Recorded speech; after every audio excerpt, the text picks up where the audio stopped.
Good morning, everybody. Great to see all of you. Thank you very much for coming to this symposium. I want to reiterate what John Santa said and thank our sponsors, the UConn Law School and Dean Fisher, for this great venue to host our symposium, State Justice Institute for providing some financial support for us, and our speakers who have traveled from around the country to be here today to speak to us about bail reform. And so as you listen to these people, and they are really, truly experts, I'd like you to consider really a fundamental question. Would Connecticut be a better state, a fairer state, a more just state, and a safer state if we made our bail system different? These folks are going to talk about a new idea, really a different way of approaching pretrial release. And it's not based on bail bonds, it's based on sort of a different model. And I don't underestimate for 1 second the difficulties in moving from a bail bond-based system to a different system. But if the idea is really good, and it really would make us a better state, it's worth it.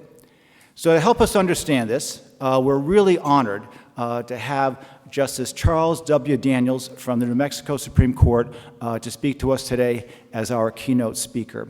And Justice Daniels has a star-studded resume that he has asked me not to comment on in detail because he wants to reserve the time to talk about bail reform, which is really what he's quite interested in. But suffice it to say, he has spectacular academic credentials.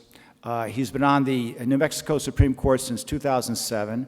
He served as Chief Justice from 2010 to 2012.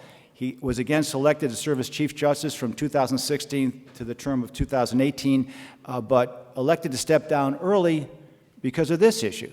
So he could devote more time in New Mexico and other places to trying to implement and encourage other states to adopt the bail reform proposals that he's very interested in.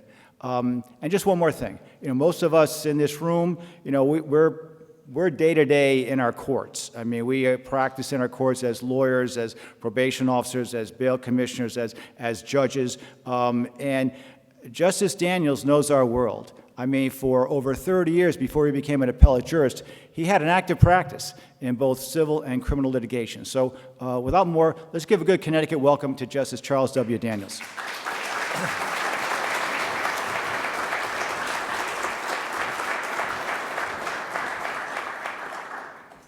Thank you, Judge Devlin, and I'm very honored to be here. You're probably wondering why somebody from New Mexico has been brought out here to talk to you about these issues that you're working on that you ought to be able to figure out with very minimal research and analysis because it seems like a no-brainer issue, and yet it's one of the biggest challenges facing our judiciary, our justice systems, our country today.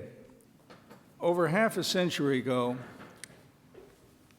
the United States Supreme Court handed down a decision that was the single greatest reform in the criminal justice system in the United States since the founding of this country.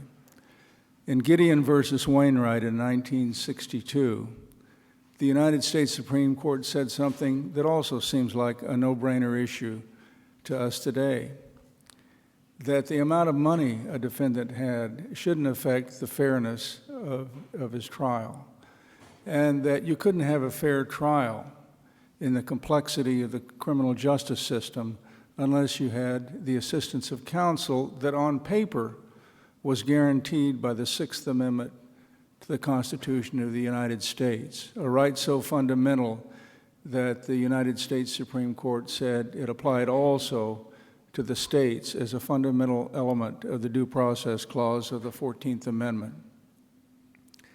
And since that time, we have taken it as gospel that you can't be required to spend a day in jail as a result of a conviction where you didn't have the assistance of an attorney, even though you weren't able to pay for it yourself. That the kind of justice a person gets shouldn't depend on how much money they have. that the scales of justice depicted here in the top of this slide shouldn't depend on how much money is placed on either of those scales. I think now we're involved in something that is the most momentous movement since Gideon versus Wainwright was handed down by the United States Supreme Court. And someday we're going to look back on this and realize it was a no-brainer issue that we should have recognized much earlier and taken action on much earlier. We're now involved in a national movement of bail reform. New Mexico's only been involved in it for the last 3 years, and I think one of the reasons I've been asked to come to speak to you, and I've spoken with other groups throughout the country, the chief justices of the various states, other groups that are working on pretrial justice reform around the country, is that we've taken the journey recently. I should say we've started the journey because this is a long process. There are a lot of obstacles along the way, no matter how much rationality you might think attaches to the concept that we ought to base pretrial release decisions on evidence of risk of dangerousness, risk of flight, individual risk, instead of whether a person can afford to buy their way out of jail and whether it's just to keep someone jailed. Pretrial, often for extended periods of time, in a country that says you can't be sentenced to a day in jail without the assistance of an attorney, even if you can't afford to pay for the attorney yourself. We got into this, I say we, New Mexico got into this fairly recently. This new movement toward bail reform, which someone has aptly called the third major bail reform movement of the last half century, has really been going full force just in the last few years. There have been efforts over the years to move toward an evidence-based system, a risk-based system, rather than a money-based system. But this last few years has seen some significant movement that I am beginning to have confidence will result in the fundamental changes that are long, long overdue, as long overdue as the right to an attorney was overdue when the United States Supreme Court handed down Gideon versus Wainwright in 1962.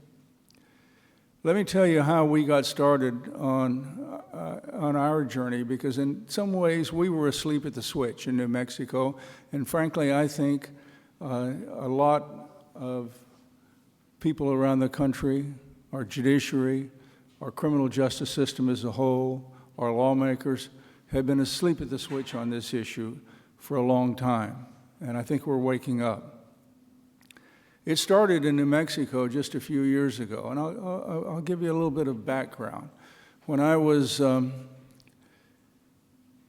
young law professor at the University of New Mexico back in the 1970s, I was appointed to a Supreme Court Rules Committee on Criminal Procedure. And we drafted comprehensive new procedural rules for the New Mexico courts that didn't exist before. One of the areas we addressed in those rules of criminal procedure was pretrial release. And this was in 1971, 1972, just a few years after the United States government had taken some significant steps in reforming federal bail law through the Federal Bail Reform Act of 1966 to try to go to a risk-based system and away from the money system that had already been recognized as being inadequate to provide equal protection of the law and inadequate to protect the community. We basically copied the federal statutes that provide a presumption of releasability on non-financial conditions unless a judge made a specific case finding that non-monetary conditions, a broad range of conditions that are available to a judge, wouldn't be adequate to ensure the defendant's appearance in court. And federal bail reform, the Federal Bail Reform Act of 1966 fundamentally changed the way the federal courts dealt with pretrial release. We virtually copied the federal statute that had recently been enacted into our bail rules. We recommended it to the Supreme Court to provide, just as the federal law did, that you would be presumed to be releasable on non-financial conditions unless the court made that finding that no non-financial conditions would reasonably assure your appearance in court. The New Mexico Supreme Court said, I was young then and had no thought of ever becoming a referee instead of a player, and there were different justices on the court then, obviously, but they unanimously agreed. They said, this makes a lot of sense. And so they promulgated our bail rules in New Mexico that were based on the federal model. And the court, our committee, all of us kind of dusted off our hands and said, we've accomplished this now. Looking back on it, I realized that all we did was put words on paper. We didn't really fundamentally change anything. Oh, there was a brief period of time when the judges were conscientiously applying it. But I compare ourselves to the lobster who's dropped into a pot of water, feels comfortable, and doesn't notice how it keeps getting hotter and hotter and hotter until the lobster becomes dinner. Because during that period of time, the money for freedom industry, the commercial bail industry, kept growing and growing and growing. And we would see these bail bond offices spring up like toadstools after a rain outside our courthouses and our detention centers. And you can see it all over America. It's not anything unique to New Mexico. New Mexico was representative of what was happening all over this country.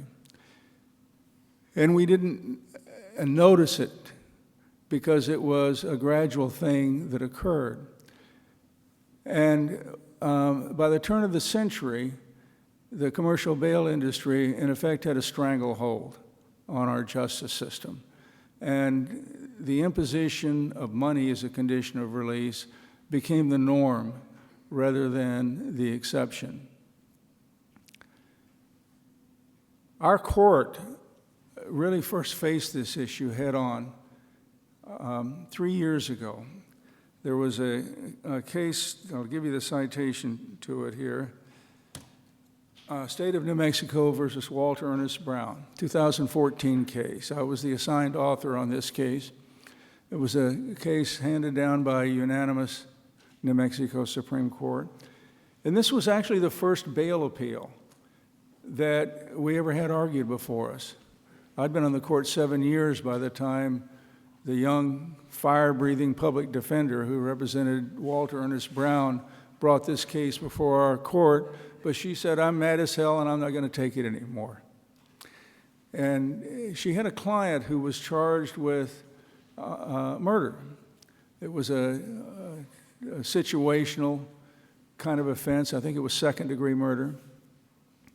The defendant had killed another man during an altercation where this other man was attacking a woman he knew.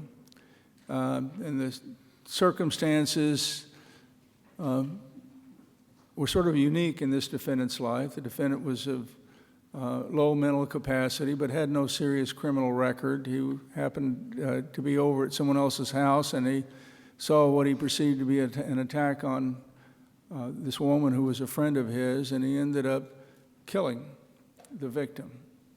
Not the kind of conduct that ought to be going on, to be sure. But he was charged with murder, and the judge who set the initial conditions of release agreed with the prosecutor, this is a serious charge. And so the judge set a $250,000 bond. Not unusual in a homicide case in New Mexico, because often the judges agreed with the prosecutors that you ought to set the bond according to the gravity of the accusation in some fashion. If you're charged with jaywalking, it ought to be a low bond. If you're charged with murder, it ought to be a high bond, and so on down the line. Our courts were backlogged, underfunded, understaffed, prosecutors' offices underfunded, understaffed, and the justice system worked slowly in New Mexico. We're making some inroads on that, but that again is not unique in the United States. And Walter Ernest Brown had been in jail well over a year by the time this case came to our court, because he had no chance of making a $250,000 bond. He could have come up with $1,000, given his financial circumstances. And the public defender who was appointed to represent him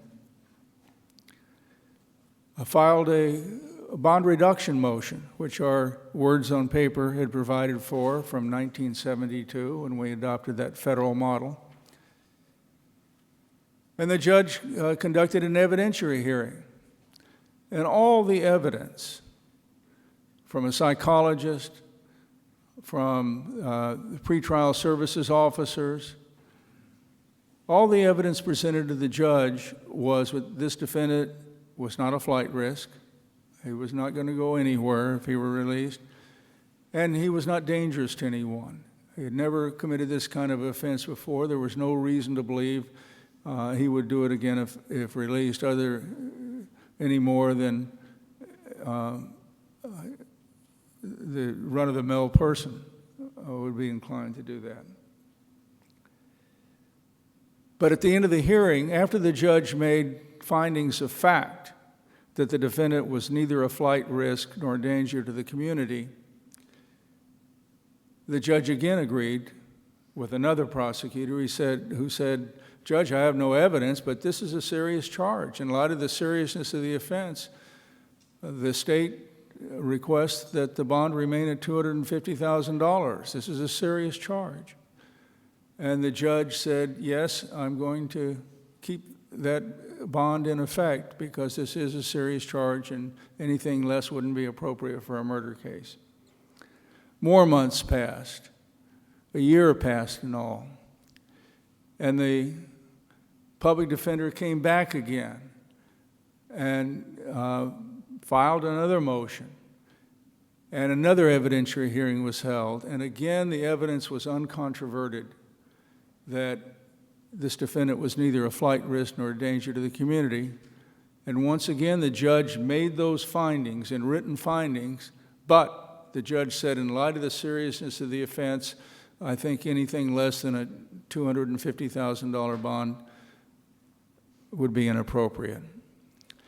And the public defender said, "Okay, I'm going to the Supreme Court," and brought the case before us. It was a wake-up call to us because as we've been slowly simmering in that lobster pot, this kind of practice had been growing up, inconsistent with our words on paper that we'd had in our rules since 1972. But it had grown up throughout the state, and it became obvious to us on the court that there was something going on wrong with our justice system in New Mexico, that we had words on paper, but the actual practice wasn't complying with those words. We examined not only our system in New Mexico, but we examined the origins of it, because one of the first questions that we had to ask ourselves is, how did we end up with a system that bases pretrial release and detention decisions not on evidence of individual risk, but on whether someone can buy their way out of jail? What sense does that make? We don't tell people you have a right to trial by jury if you can pay for it. We don't tell them you have a right to a lawyer if you can pay for it. We don't tell them you have the right to be presumed innocent until your guilt is proven beyond a reasonable doubt if you can put some money up. And yet we have this right to be presumed innocent and to be released until you have your trial on the merits if you can pay for it. It just made no sense to us.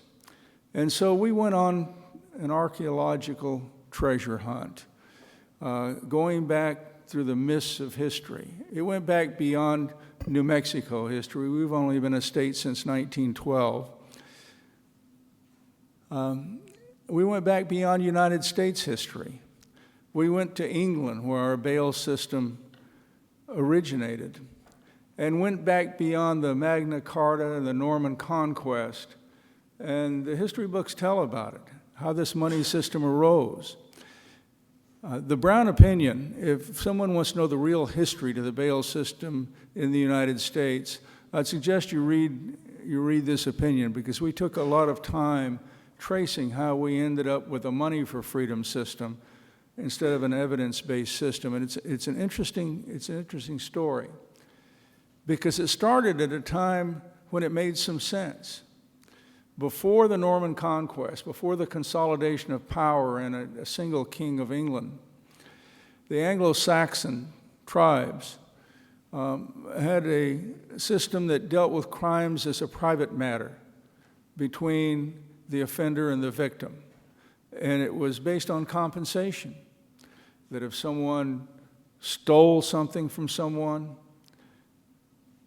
hurt someone, killed someone, they would have to provide compensation to the victim or the victim's family. It was something of value that had to be transferred. And at that time, they didn't have prisons. Offenses were considered private matters between the victim and the offender. And the practice started of requiring someone to guarantee that the defendant would stay around to pay the compensation. And that's where this system of surety saying, I'll stand good for that. They didn't put money up, but they said, I pledge that I will cover the compensation. After the Norman Conquest, when the central king of England, the system of having a central king started, criminal offenses became offenses against the sovereign.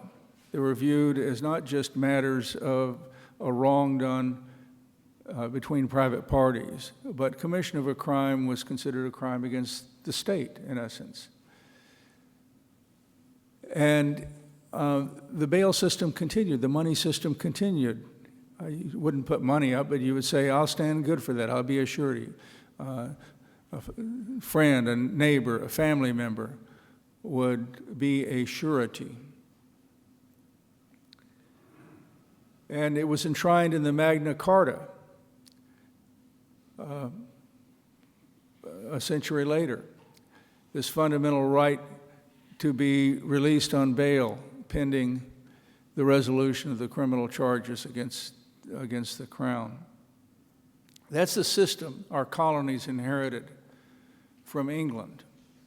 No commercial bail system in England or in the United States at that time, in the colonies or in the young United States. It was a matter of people saying, I'll stand good for that.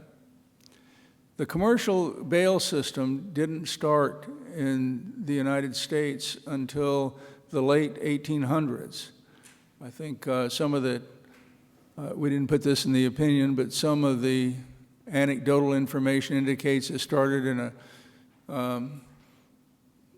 with a saloon owner in San Francisco who decided to start a commercial business because they had people who didn't have connections in the community. San Francisco, as a result of the gold rush, was populated by people who'd come from all over the country. And the practice of selling bail bonds began slowly in the 1800s. It was really a pretty small movement by 1900. and grew from that time till this time. In fact, over the last 20 or 30 years, it has continued to grow. You can look at the statistics. It has grown and grown and grown, this commercial bail bonding process, and it's become a significant growth around our justice system now. It's an external growth. It's not the government, it's private industry actually controlling part of our criminal justice system. There are people in the bail industry who claim that they're a benign growth. There are others who say that it's a malignant growth, but there's no question that it's an external growth around our criminal justice system, and it's a system that's not allowed in any other civilized nation in the world except the Philippines. Not exactly a model for ideal criminal justice these days, but the United States and the Philippines are the only two countries in the world that have this commercial bail system. England has never allowed it. Canada has never allowed it. None of the other civilized countries in this world allows people to go into the business of selling bail bonds to get people out of jail. It's just the unique history in the United States, and for some reason, I haven't traced this in the Philippines, so for some reason the Philippines has adopted it, maybe because of the historical connections between the Philippines and the United States. And so the result has been that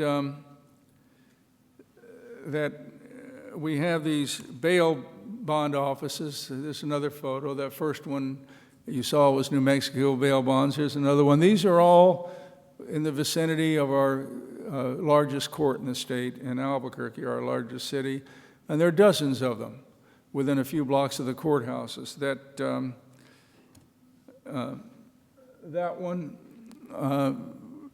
is an office across the street from the largest courthouse in the state. A defendant can look out the window from the courtroom where he or she is arraigned and look out and see what the key to freedom is. In fact, this one offers no money down payment plans. They all have cute slogans: you ring, we spring. This one is "'cause jail sucks." And I don't know if those of you back in the student section there, I used to be a law professor. I know why there are empty chairs up front and it's always full in the back. Can you all see me back there? Can you see this? I don't know if you can see this figure here, but this looks like the kind of guy you wouldn't want to be hanging around your house, particularly after dark.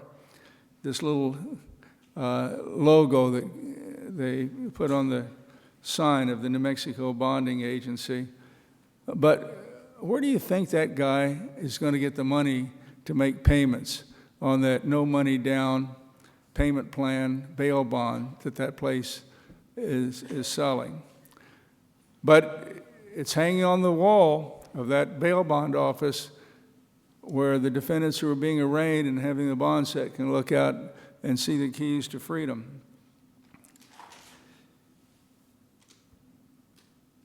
The result has been that our New Mexico jails were packed with people, some of whom were high risk, but many of whom were neither a flight risk nor a danger, like Walter Brown, who were being held not because they were high risk, but because they didn't have money to make a deal or security to put up, maybe no grandmother with a house to mortgage to the bail bond agent as security on these no money down bail bonds.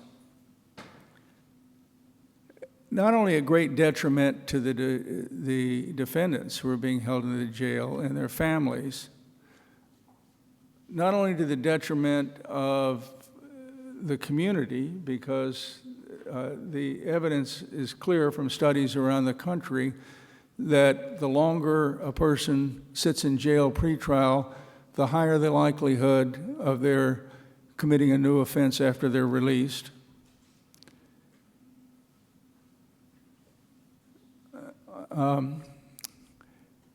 and to the detriment of the taxpayers who have to pay to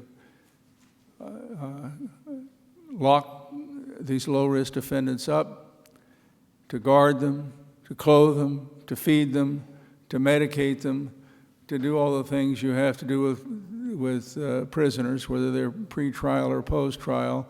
It averages about $100 a day per defendant in New Mexico of taxpayer-financed jail costs.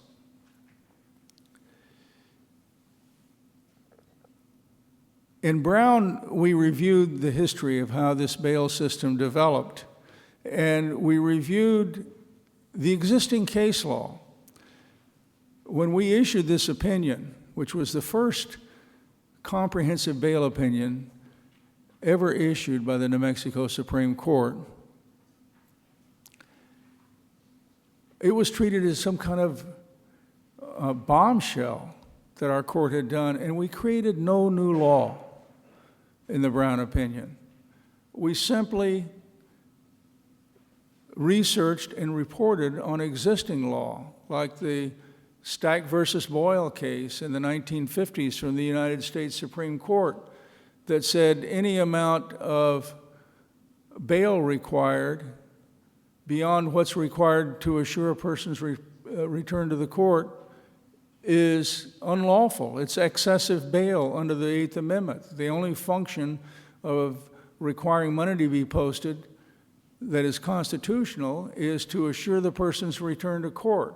And any amount beyond that is a violation of the Eighth Amendment, protection against excessive bail. We reviewed what our court rules required, the presumption of releasability. We said that those principles prohibit basing an amount of bail simply on the seriousness of the accusation. We also found in the course of writing the Brown opinion that there had grown up a practice around the state that wasn't prescribed by state statute or by our procedural rules of having fixed bail schedules. Local courts got together with jailers, and sometimes the bail bondsman would get involved in this, and prepared fixed bail schedules, where if you were charged with an armed robbery, your bail may be $10,000 or $50,000 or whatever, and it varied from court to court, community to community. If you were running from a police officer who's trying to stop you for driving while under the influence, you might want to run a few extra miles before you pulled over, because if you got across a county line, the fixed bail may be lower in that next county than it was in the first county. And those fixed bail schedules were related to the nature of the charge, not to the individual risk characteristics of the defendants in the cases. And in a lot of the jurisdictions around the state, the communities, the local courts, these fixed bail schedules were posted at the jails, and the jailers were given delegations of authority by the judges in those communities to go ahead and release the defendants on those fixed schedules before the defendants saw a judge, again, without any way of assessing individual risk and so on. And that's a practice that's seen all over this country. It's under attack these days, by the way. There are some young fire-breathing lawyers who are going around the country, like Johnny Appleseed, trying to change those fixed bail schedules through litigation on the theory that they violate equal protection of the law, among other things, and they've been achieving some successes.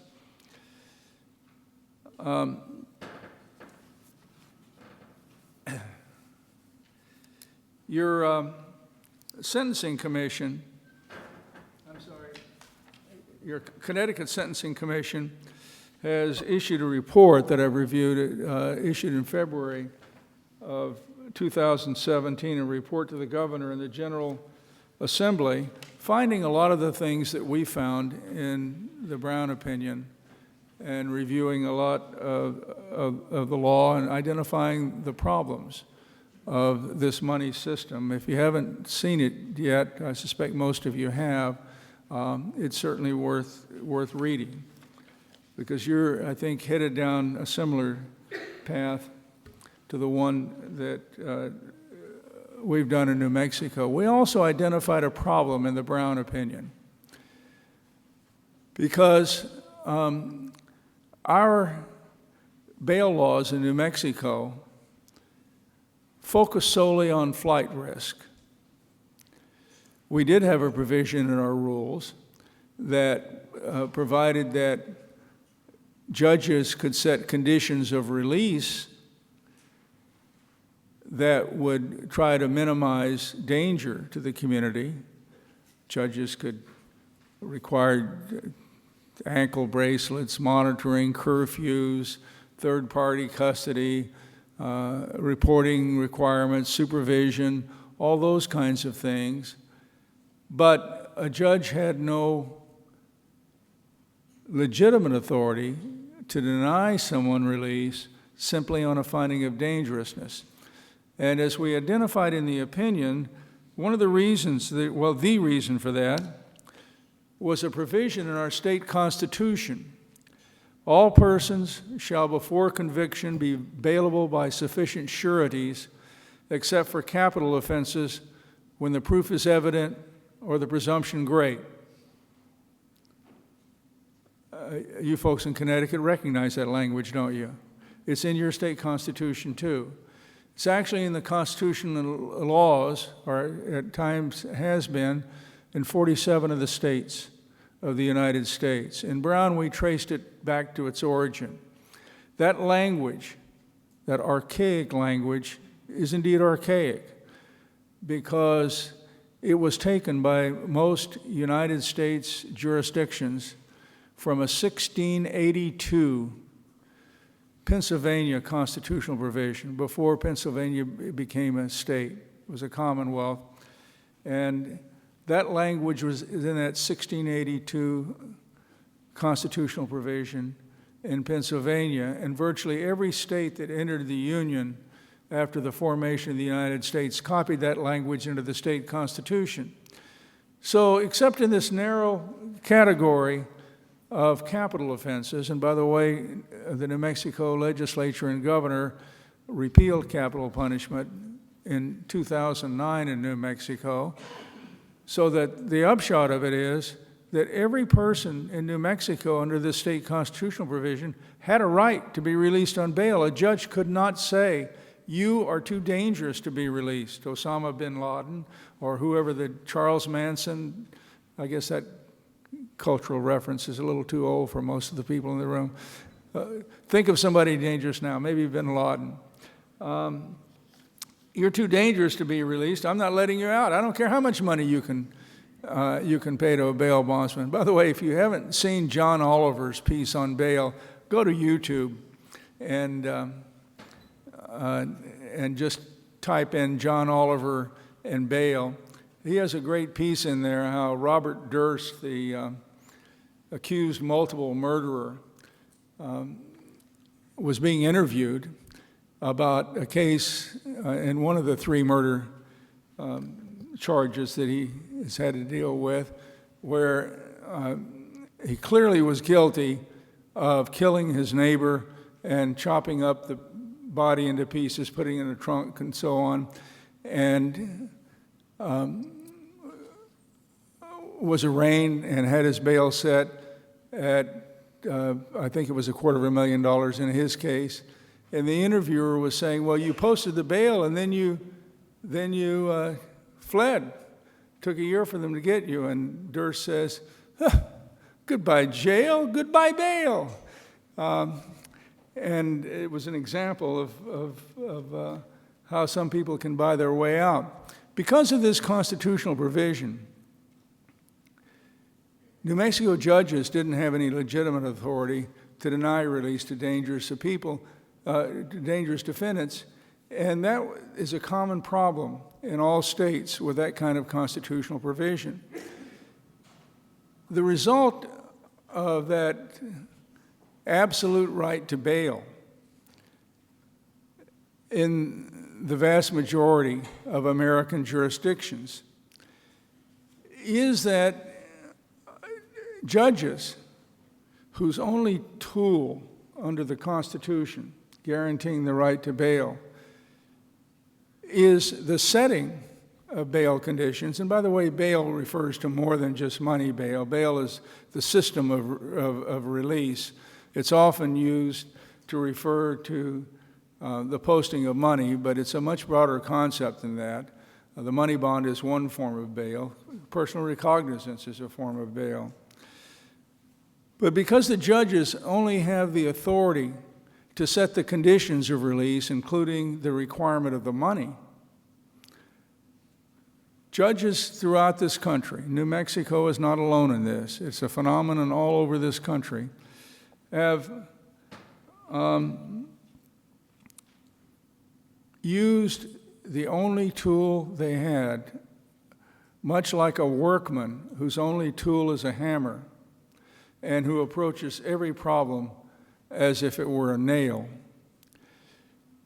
They use the setting of money bail as a way to deny the defendant the constitutional right.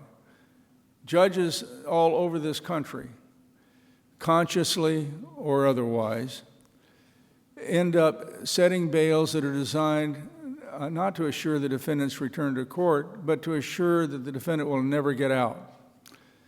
It's not only unlawful,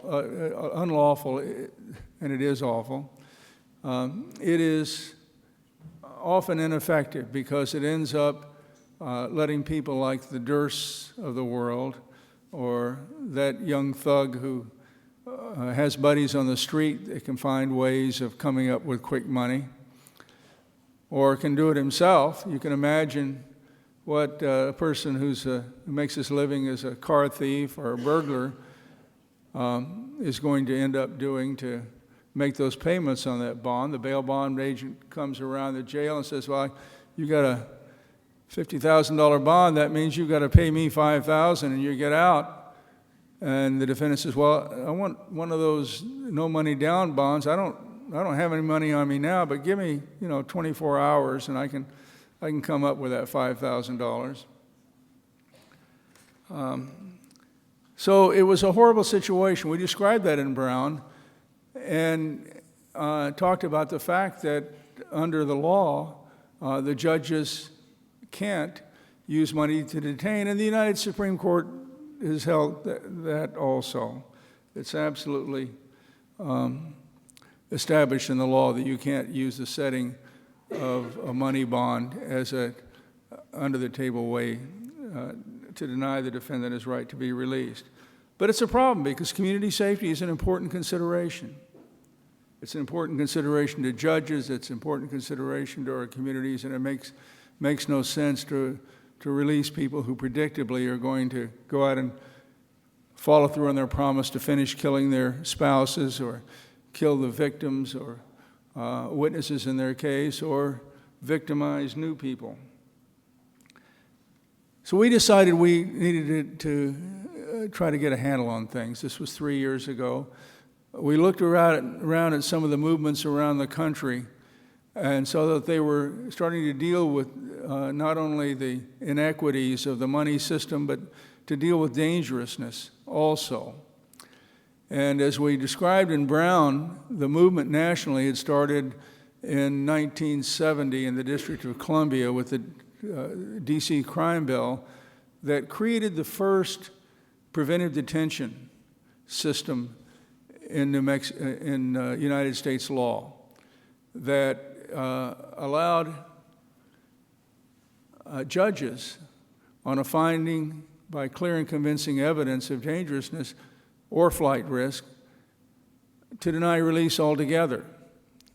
Actually, I have a bit of a connection to that statute. I was a very young lawyer in the District of Columbia, working a graduate program at Georgetown Law School, And when that shocking detention bill was introduced in Congress, I agreed with my law professor that this is un-American and helped him prepare testimony in Congress against the D.C. crime bill. This is against all American concepts of justice and the presumption of innocence and so on. Luckily, Congress didn't pay any attention to our testimony because public safety is one thing that sells real well at election time. And it made sense to provide for this. As I look back on it in retrospect, it made a lot of sense, not only for the protection of the community, but also for the protection of people who can't buy their way out of jail, who are low risk. Because once judges get in the habit of using the setting of money to detain people, it becomes so easy just to keep requiring money bail. Next case, bring the next defendant in. All right, your bond is $10,000, often done in a casual way that doesn't take much time to assess individual facts of risk. We appointed a commission in New Mexico, the Supreme Court did. It was an ad hoc bail reform committee to study the operation of our pretrial release and detention system in New Mexico and to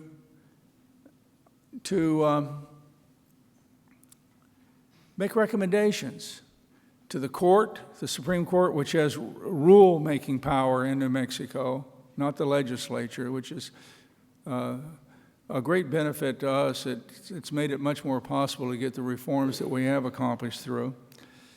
But to make recommendations to the legislature and to anyone else. First, we wanted to know the extent to which our judges were not following existing law and what we could do to ensure compliance. Second, we wanted to know what kinds of court rules changes we needed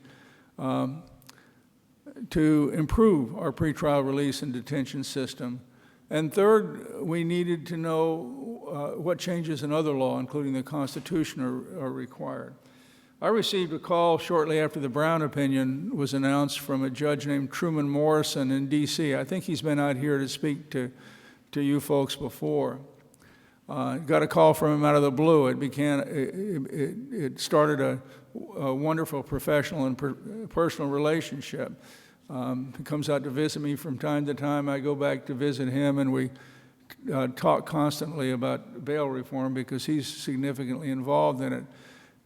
He said, you're not going to get anything done unless you change that constitutional language. You have to have an honest system for denying release to dangerous defendants. Otherwise, you're never going to overcome the worst effects of this money system. And that's exactly what our ad hoc bail reform committee recommended. We made it as broad-based as possible. We had prosecutors, defense lawyers, judges from all levels of court, members of the legislature, detention center people, county officials, all people who had some kind of participation in the pretrial release and detention system. And we even put 2 commercial bail bond agents on there, including the president of the state association. We were advised by colleagues around the country that they would be counterproductive, they would be obstructionist, and they recommended against our doing that, but we did it because we wanted to give them a chance. If they had anything to say, if they had any evidence to put on the table, if they had any proposals, we'd like to consider them. So our commission came back to us early on. It's been in existence now for almost 3 years, since right after the Brown decision. And they agreed with Judge Morrison. They came back to us within 6 months. They said, we have a lot of other things we're going to suggest, but the first thing you've got to do, and timing is critical on this, is you've got to try to change the state constitution. And to allow judges an honest method of preventive detention if you're ever going to reform the whole system. So we agreed unanimously. And got legislative sponsorship. The original court proposal for the constitutional amendment is to provide an exception to that absolute right to bail. Bail may be denied pending trial if after a hearing the court finds by clear and convincing evidence that no release conditions will reasonably ensure the appearance of the person as required or protect the safety of any other person or the community. That's essentially taken from the D.C. crime bill and the Federal Bail Reform Act of 1984, which contained the similar provision that itself was based on the D.C. crime bill that I'd mentioned earlier. But we also added a provision that's contained in statute in some jurisdictions, including the U.S. Code and the D.C. Code, in one form or another, the concept that no person eligible for pretrial release shall be detained solely because of financial inability to post a money or property bond. Judge Morrison told us that in D.C. the judges weren't using that authority they had under the detention statute that was passed in 1970 until the D.C. City Council passed a statute that contained that kind of provision that a person can't be held solely because of financial inability, and to go along with the preventive detention power. And it was only then that the judges and the prosecutors said, well, what are we going to do if we can't keep them in because they can't pay money? And someone said, well, what about this law that we've had on the books here about being able to deny release altogether that we haven't been using? Because it was just too easy to keep saying, Judge, I think the bond ought to be $100,000. And the defense attorney says, well, Your Honor, can't we make it more reasonable? And the judge says, okay, $75,000. Next case. And so that was the proposal that our court offered to the legislature.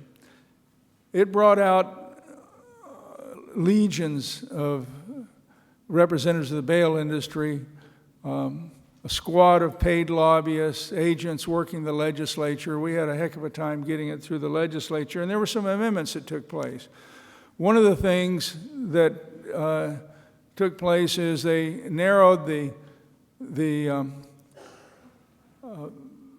detention provision by requiring that it be a court of record. That's not a significant problem, but it does eliminate a lot of the bail-setting courts, the magistrate courts that often hear first appearances. And it limited to defendants charged with a felony, which was not a significant narrowing because for a lot of reasons, you're not going to be concerned about detaining people charged with misdemeanors. And it clearly required what happens in practice under the other jurisdictions, that the prosecuting authority has to make the motion and bear the burden at the hearing. The other part of it, I probably don't have time. I've just been given a 10-minute signal. I don't have time to go into all of this. But the bail bondsman tried to get us stopped in so many ways. And they tried to eliminate that last provision that you can't be held solely because of inability to come up with money. Because in theory, even though that provision you would think shouldn't affect the bond industry's income, because if people can't afford a bond, they wouldn't get it. But the fact is, it's like fracking to get extra minerals. If they can hold someone in jail, there's so much pressure on friends, family, others to come up with some money by hook or crook that it's a large source of the industry's income to write bonds for people who really can't afford it, but who find a way by hook or crook to do it. And so they fought us, but we had luckily created a broad base of support. By going into the legislature with trying to fix both of the worst aspects of the money for freedom system. That is, dangerous people being able to buy their way out, and poor people being held solely for being poor, not for being high risk. We had the support of all the district attorneys in the state. We had the support of the Criminal Defense Lawyers Association, the ACLU, the Coalition Against Domestic Violence, all 33 counties in our state, all of them who found something in this combined proposal that appealed to them, and the part that wasn't of major interest to their particular perspective was sort of fair in the abstract, and so we ended up with a broad coalition. But we'd also worked with the media. I'd met a lot with media representatives, beefed up an old bar committee that had been inactive, the Bench Bar Media Committee, holding monthly meetings with representatives of the media and educating them. And it basically turned around, particularly the print media, because they read things and study. The TV people, bless their hearts, are sometimes more difficult. But when the bail bondsmen were about to get us blocked in the legislature through some procedural maneuvers, the biggest newspaper in the state published an editorial blasting the legislature for being bought off by the bail bond industry. And just the day before, one of the bail bonds lobbyists came up to me after he had gotten the speaker to triple committee refer the bill in the House of Representatives, and one of those committee chairs saying that this would not be called up for a hearing in that committee unless we agreed to whatever changes the bail industry wanted. The newspaper blasted the legislature for being bought off, and it was like a journalistic roto-rooter. I mean, it just eliminated that blockage within a matter of a day or two. And so we ended up with some funny language in here. I won't spend much more time talking about it, but it says basically that a defendant who says he can't afford a money or property bond may file a motion with the court requesting relief from the requirement to post bond. They had tried to get through the language must, and we said we will never agree to that. So basically all it does is say you can file a bond review motion, which we had since 1972 anyway, and it didn't create any impediment to our promulgation of rules. And that was the real important thing. By the way, this passed the legislature after that journalistic enema. This passed the legislature by over a 90% vote of both houses of the legislature. And it passed the voters by 87 to 13%. And this is the question that was on the ballot. It was the title of our bill. And when I drafted the bill, I had in mind what was going to be in the ballot, proposing an amendment to the Constitution to protect community safety by granting courts new authority to deny release on bail for dangerous defendants in felony cases while retaining the right to pretrial release for non-dangerous defendants who do not pose a flight risk. How can anybody disagree with that? Well, 87% of the New Mexico voters agreed with us on that. We did a constant reaching out, educating, working with the voters, the brochures that would pass around every time I would talking about the problem, the solution with simple bullet points, all of that to get it passed. Once it was passed, then our court had the authority to promulgate procedural rules. And we promulgated a number of rules, including beefing up those previous provisions from 1972 that guaranteed the right to release on non-monetary conditions. We beefed up the requirements of findings and so on. And we issued those rules in July of this year, July 1st of this year. The constitutional amendment passed November, and the rules passed in July of this year. So we're early on in in the implementation of this new constitutional authority and the new constitutional requirements. One of the documents that I've put in the materials that I guess you have electronically, key provisions of the 2017 key provisions of release and detention in New Mexico, contains the most important rules at the back of it. You can see the particular rules we did. The bail industry is still fighting us. And they have filed a lawsuit in the federal court. I'm the lead defendant in the lawsuit. My mother, when she was alive, always wanted her son to have his name in the paper. She would have been happy, except she would have been disappointed they misspelled my name, among other things. But they filed a federal lawsuit, as they have in New Jersey, against the reforms there. New Jersey is a couple of years ahead of us, and a lot of what we did was based on what they did.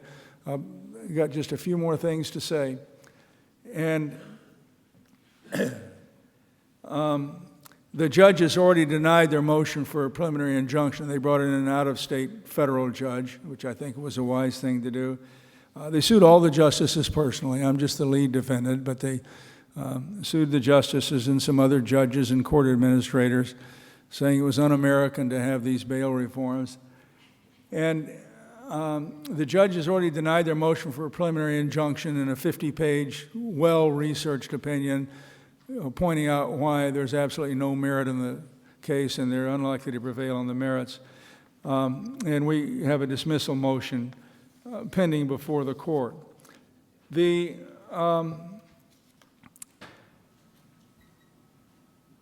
As you go forward, let me just leave you with these thoughts. It's important to get as broad-based a coalition as you can in support of your reforms. If you want to change from the money for freedom system to the evidence of risk-based system. Education is important. You're going to have absolutely fierce opposition from the bail industry. It's like a zombie attack in a bad horror movie where you think you've killed off the villain and it just keeps popping back up again and coming back in the next frame. They're now working the legislature. We have a governor, I know you can't imagine a public official doing this, but who sends tweets out in the middle of the night and slogans, non-fact-based things. She just tweeted out yesterday that she's going to undo all the bail reforms. It won't happen. I can't imagine our going back on this. I think this is a national movement that actually is going to succeed. The National Conference of Chief Justices has endorsed this kind of thing. The biggest problem is not the bail industry, though, as tough as they are. The biggest problem is changing the culture and the way of thinking. It's changing those of us in the judiciary, in the community, and otherwise who have grown so used to the idea that if you're accused of a crime, it's only right that you ought to have to pay somebody some money to get out of jail. It doesn't protect public safety. A bond can't be forfeited for commission of a new crime. It's rationally unconnected, but the bail industry plays on that ignorance and plays on that resistance, human resistance to change, and that is going to be your biggest obstacle, is re-educating people to a new way of thinking and pointing out all the reasons, factual and logical, why going to an evidence of risk system instead of a money-based system is not only in the interest of public safety, but in the interest of the equal administration of justice. I think this is the greatest movement in criminal justice reform that this country has seen since Gideon versus Wainwright, and I commend you in all your efforts to try to go down this road with us and others in this country who are traveling in that direction. Thank you very much.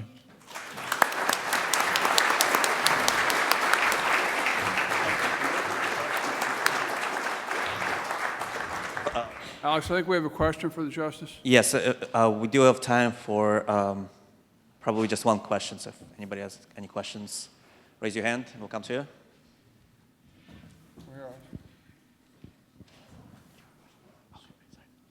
Alex, that young lady right there, I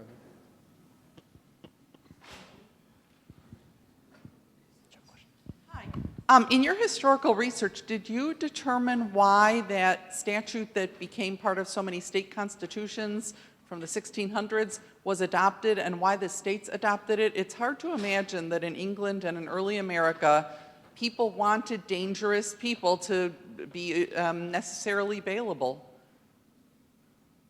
Did I find out why all the states adopted it? And the original statute, why the original statute was adopted in England. Well, because it sounds right on the presumption of innocence. If you're presumed to be innocent, you shouldn't be punished until you're found guilty. In the abstract, it's a great thought. But there's an old saying in science, and it applies in all kinds of aspects of life. In theory, there's no difference between theory and practice. In practice, there is. And despite that theory, the fact is that some people are just dangerous. And is it your expectation under your new constitution and rules that there will be fewer people in jail because they are poor, but more people in jail now pretrial because they are dangerous? Yes, and we fully expect that. We're already seeing results in that direction now, although it's too early to do any statistical analysis. But if you look at D.C., you look at what's happened in New Jersey since January 1st, and they're already developing statistical data in New Jersey, which enacted their new rules as of January 1st. The jail populations in both those jurisdictions reduced dramatically, particularly compared to national averages. And in the New Mexico experience, we were holding 40% pretrial. D.C. and New Jersey are holding between 10 and 15%, but they're using those jail cells for the dangerous people, the high-risk people. And in New Jersey, even though they haven't abolished money bail, as we haven't done, there are 4 states that have, by the way, money bail virtually has been abolished by practice, if not by law, in those 2 jurisdictions. In New Jersey, I think they had, in their first 6 months, 9 people statewide who had money bails imposed, that, even though the provision is still in the law. So there will be fewer people held in jail, but the focus is on putting the right people in jail, the ones that the evidence will show there's a reason to be held in jail, and the others should be released on non-financial conditions. And if I could just ask about your federal lawsuit against you, you had indicated that the U.S. Supreme Court ruled in this area. Is there a federal due process right to bail, or what's the situation with that? You're asking me what the rational basis of the lawsuit is? No, I'm asking whether the U.S. Supreme Court decision that you referred to during your talk indicates that there's a federal due process right to bail. The U.S. Supreme Court has never decided that. They did decide a case about 25 years ago where Illinois virtually did away with the bail industry and provided a system where you would put 10% of the face amount deposit with the court, but they would charge the defendant a 1% premium for administrative costs. And the bail industry fought that states shouldn't be allowed to charge a defendant 1%. The U.S. Supreme Court said, in light of the fact that the alternative would have been giving 10% to a bail bondsman to put in his pocket, that this was a reasonable approach from the state. But they didn't face the question of whether there was a due process right to bail. The challenges that are being made to the fixed bail schedules around the country are based on equal protection of the law.